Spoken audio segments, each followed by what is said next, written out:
Bismillahirrahmanirrahim. Assalamualaikum warahmatullahi wabarakatuh. Perkenalkan, nama saya Sigit Abdul Rahman. Pada video presentasi ini merupakan salah satu tugas besar satu mata kuliah arsitektur dan struktur komputer. Oke, saya dari kelompok 1 akan menjelaskan struktur dan fungsi komputer. Apa saja yang akan dibahas? Pengertian struktur komputer, kemudian pengertian fungsi komputer, dan komponen-komponen dari struktur komputer. Pengertian struktur komputer. Struktur komputer adalah cara-cara dari setiap komponen komputer yang saling terhubung. Secara sederhana, struktur komputer bisa digambarkan dalam diagram pada gambar di bawah ini. Nah, di sini ada input device, kemudian ada output device, ada input-output port, kemudian ada data bus, ada control bus, kemudian ada address bus.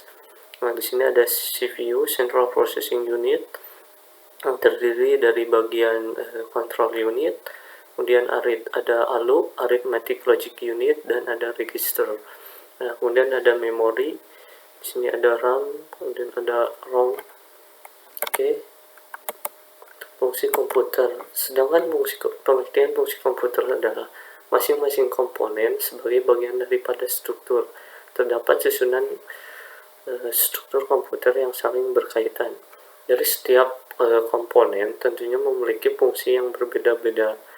Berikut ini adalah fungsi dari struktur komputer.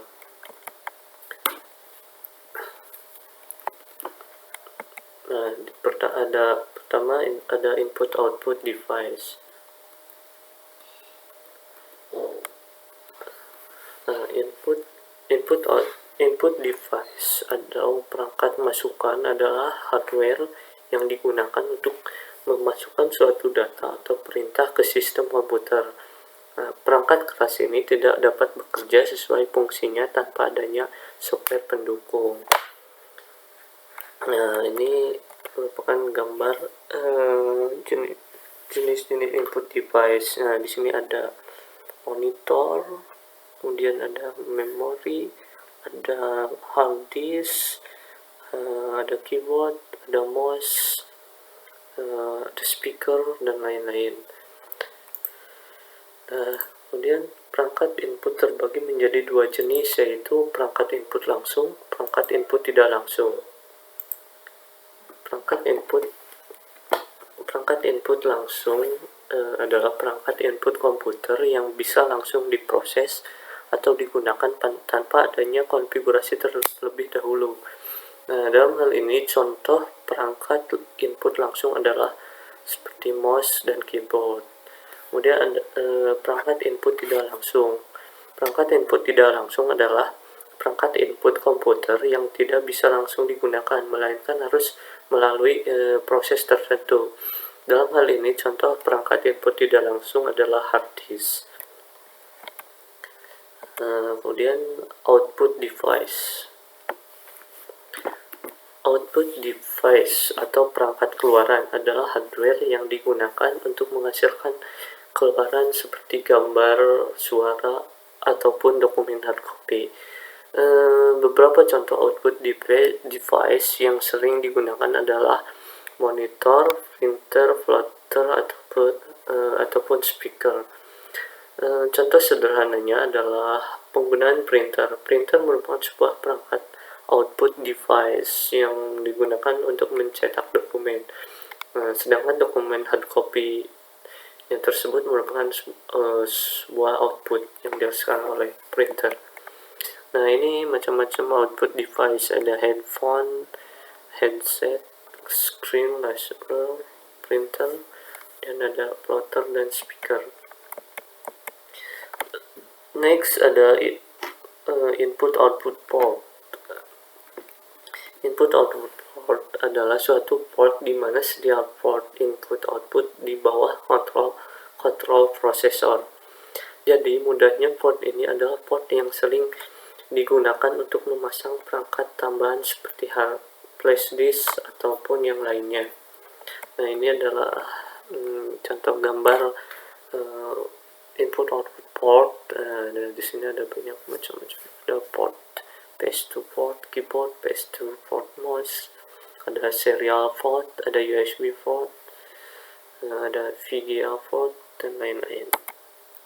Adapun macam-macam port input output adalah sebagai berikut.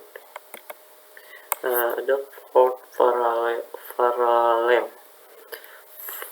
Adalah port yang memiliki kemampuan transfer data dengan kecepatan 200 KB. Port ini dapat digunakan oleh hardware seperti printer ataupun scanner. Nah, ini contoh gambar port paralel. Nah, ini merupakan contoh paralel. Kemudian ada port serial. Next, port serial. Port serial adalah port yang memiliki kemampuan transfer data dengan kecepatan yang lebih rendah daripada port paralel. Port ini dibedakan menjadi dua, yaitu COM1 dan COM2. Yang membedakan adalah kabel konektor COM1 menggunakan 9 pin. Sedangkan untuk COM2 menggunakan 25 pin. Nah, ini contoh gambar port serial. Nah, ini ada COM1 serial port dengan menggunakan 9 pin, sedangkan untuk COM2 nya menggunakan 25 pin. Port base to port. Nah, ini port base to port adalah port yang sering digunakan untuk menghubungkan keyboard ataupun mouse ke komputer. Nah, namun saat ini port base to sudah jarang ditemui pada keluaran komputer terbaru karena sebagian besar sudah menggunakan USB. Nah, ini pada gambar ini yang menggambarkan warna hijau merupakan port base to mouse untuk mouse, dan yang bawahnya untuk keyboard. Next, ada port VGA.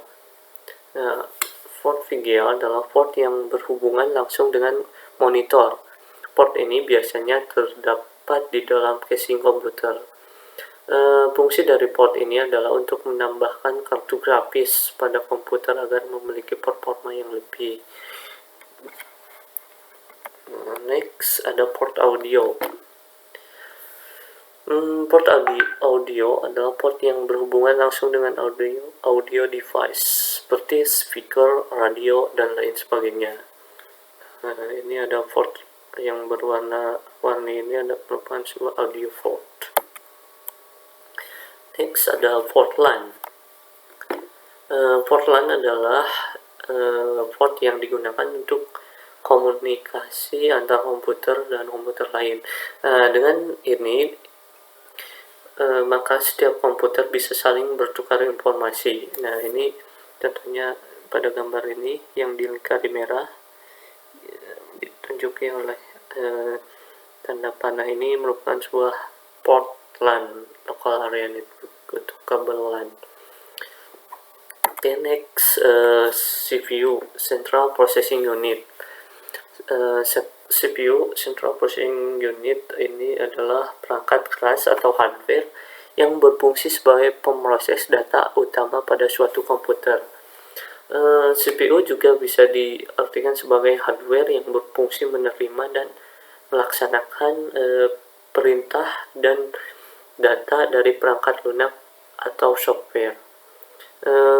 Dan CPU juga bisa disebut dengan otak komputer karena perangkat ini mengatur seluruh aktivitas serta jalannya program dan aplikasi yang ada di dalamnya. Tanpa adanya CPU, komputer tidak akan bisa berfungsi sebagaimana mestinya. Next, ada memori. Memori adalah perangkat keras komputer yang berfungsi untuk menyimpan data atau informasi pada komputer yang bersifat sementara ataupun permanen. Dalam hal ini, memori terbagi menjadi dua, yaitu memori internal dan memori eksternal. Next, kemudian ada database.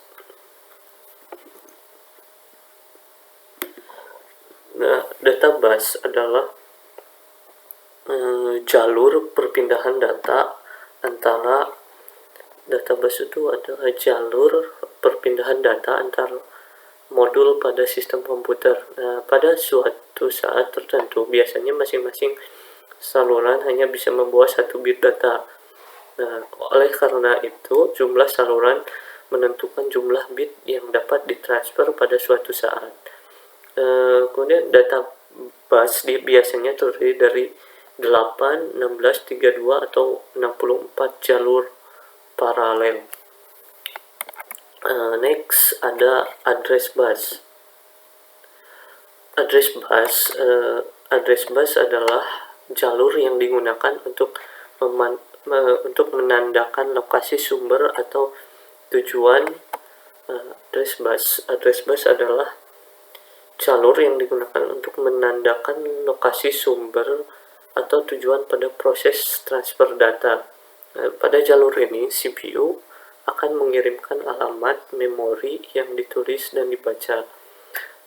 Address bus biasanya terdiri dari 16, 20, 24, ataupun 32 jalur paralel. Next ada control bus. Control bus adalah jalur yang digunakan untuk mengontrol penggunaan dan akses data ke databus maupun address bus. Nah, contoh biasanya terdiri dari 5 sampai 10. Contoh control bus itu biasanya terdiri dari 5 sampai 10 jalur paralel. Nah, sekian video presentasi dari saya. Mohon maaf bila ada kekurangan. Billahi taufiq wal hidayah. Wassalamualaikum warahmatullahi wabarakatuh.